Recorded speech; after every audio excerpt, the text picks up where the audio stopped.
És akkor a harmadik szerzőnket szeretném ide invitálni, Dobó Katát. Ő az egyetlen szerző itt a szemkörünkben, Rékával rajtunk kívül, aki a Pittsburghi könyvbemutatón is ott volt, és most a déd nagyapja történetéről fog mesélni. Kata 9 évet élt Rómában, fiatal korában, amikor egyetemre járt. Ez ugyanannyi év, mint amennyit a déd nagyapja Amerikában töltött. Köszönöm szépen, Dobó Katalin vagyok, és a dédapám történetét dolgoztam fel. 3 kútforrásból dolgoztam. Az első azok az iratok, amit a családom megőrzött a dédpapáról. A második forrás az amerikai internetes adatbázis, és a harmadik pedig a 2024. októberi látogatásunk alatt szerzett információhalmaz, amit a kinti magyarok, illetve legfontosabb Bakos Réka és Fenyvesi Anna vendéglátásával történhetett és valósulhatott meg. A dédpapám, Dobó Lajos, nagyon sokban hasonlít hozzám, úgy gondolom, nem csak azért, mert tőle örököltem a vezetéknevemet, hanem mert mind a ketten gyomán születtünk, és mind a ketten reformátusok vagyunk. Ennek nagy jelentősége van, úgy gondolom, mert bizonyára tudjátok, vagy tudják, hogy kint minden református egyben magyar is. Ez nagyon fontos lesz majd a későbbiekben, amikor rátérek az egyház szerepére a közösségformálásban.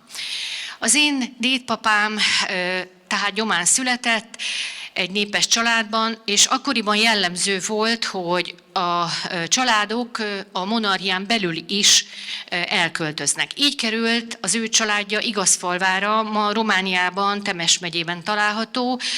Elköltöztek, és akkor ő katona lett a monarchiában, a mai Montenegró területén. Elkezdte írni ezt a naplót, amit most én a kezemben tartok, amely azért lényeges, mert amerikai bejegyzések is vannak benne.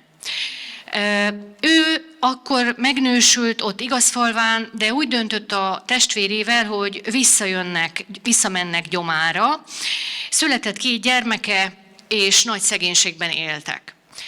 1913. novemberében indult el a Nagyvizen túlra, és a kezemben tartok egy levelet, amit itt kivetítve is láttok. Egy töredékes levél egy titokhalmazzal tele, mert hogy akkor már neki szöknie kellett. 1913-ban már a magyar hatóságok nem adtak engedélyt a kiutazásra, úgy fogalmazott több családtagom, hogy már tudták, hogy jön a háború, és nem akarták, hogy a férfiak elmenjenek az országból.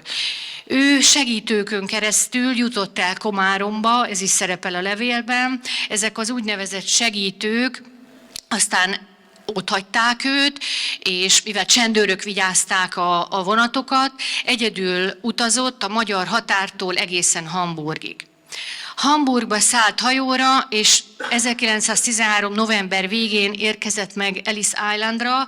A kutatásaimból kiderítettem, hogy Pittsburghbe indult egy falubeliéhez, akit úgy hívtak, hogy Timár István, és panziót tartott fenn ez az ember, és aztán Smok nevű falucskába érkezett, a bevándorlási iraton is szerepel, ez egy kokszbányás település volt.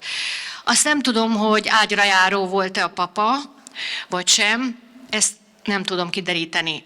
Smok után még Keiszerville-be is dolgozott, ezt onnan tudom, mert van egy bejegyzés a naplójában, 1915-ös bejegyzés, amikor még Keiszerville-be volt. Pittsburghbe 1916-tól költözött, és a nagy vasgyárban dolgozott, amelyet én magam is megtekintettem 2024. októberében, és elcsodálkoztam azon a körülményen, amilyen körülmények akkor lehettek az ottani vasgyár dolgozóinak, főleg a fűtőknek, amilyen munkát ő is végzett. Ez a regisztrációs irat, ez az ő nevét ugye már nem magyarul írja, de minden más timmel, és látszik a lakóhelye is, a Római utca, és ott van a vasgyár neve, a nagy vasgyár, ahol egyébként a Rékának a dédpapája is dolgozott, és találkoztam is olyan személyekkel kint Pittsburghben, akiknek ugyancsak a nagyszüleik, az ő esetükben a nagyszüleik dolgoztak kint. Pittsburghbe 1916-tól már ez a lakossági nyilvántartó, ahol ő szerepel, a Római utcában. Nagyon érdekelt engem, hogy nézett ez ki. Hát 1920-ban úgy nézett ki, ahol a bal oldalon látjátok, 2024-ben így nézett ki, ahogy én állok a ház előtt. Ha szerencsénk van, akkor ez az a ház. Elérzékenyülés nélkül erről nem tudok beszélni. Szóval óriási szerepük volt a református templomoknak és közösségeknek szerte Amerikába. Úgy, ahogy Pittsburghben is tudomásom szerint 4 magyar református templom van, ebből szerintem 2,5 működik. Itt vagyok a templomban is, meg a templom előtt is. Ez az a templom, ahová a papa is járhatott, mert hogy 2 utcányira van a Római utcától, és ahol mi a templom belsejében fotóztam azt a fotót, egy valaha élő magyar közösséget találtunk. Igaz, hogy már nincsenek ennek a templomnak istentiszteleti alkalmai, mert hogy már a közösség gyakorlatilag nincs, vagy nem létezik, de azért még találtam énekeskönyveket, sőt, tele voltak a padok énekeskönyvvel, és kezembe vettem ezeket az énekeskönyveket, magyarul szóltak, de hát már nem volt kinek énekeljenek. Amit még szeretnék megmutatni a közönségnek, hogyha sikerül elővennem, egy különlegesség, amit a család őrzött meg, mégpedig egy útlevél hazaútjára. A papa ugyanis a svéd királyi követségtől kapott egy oltalomlevelet. Ez egy útlevél, amelyik a svéd királyi követségtől származik, egy ilyen nagyformátumú irat. Ez már fényképpel ellátott irat, és amely hazaútján teljes védelmet biztosít a svéd királyság részéről. A másik oldalán pedig a hazaútjának pontos leírata a pecsétekből mozaikszerűen összeállítható, hogy hogyan érkezett haza Gyomára. Gyoma mai napig egy nagy vasúti megálló, tehát ő gyakorlatilag Európából bárhonnan vasúttal, vonattal haza tudott jönni, és zárásként elmondom, hogy érkezett meg ezen pecsétek alapján. Olaszországba érkezett vissza, Genovába szállt partra, majd onnan vonattal elment Ausztriába, Trieszbe. Majd vissza kellett menni a vonattal Olaszországba, mert Dél-Tirol Olaszországhoz került, és aztán szépen Magyarországra belépett Gyanafalva nevű faluban. Onnan folytatta az útját Gyomára. Közben Gyanafalva 1921.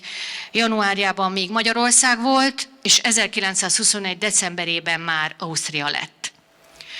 Ez egy szomorú valóság, de ez az útlevél bizonyítja, hogy a papa így érkezett haza. Én igazából ennyit szerettem volna mondani. A pénz, amit hazahozott, jelentőséggel bírt, mert 2 házat vett, földet vett, és birtoka lett, született még 2 gyermeke, és boldogan élt, míg meg nem halt. Köszönöm szépen. Nagyon szépen köszönjük, Kata.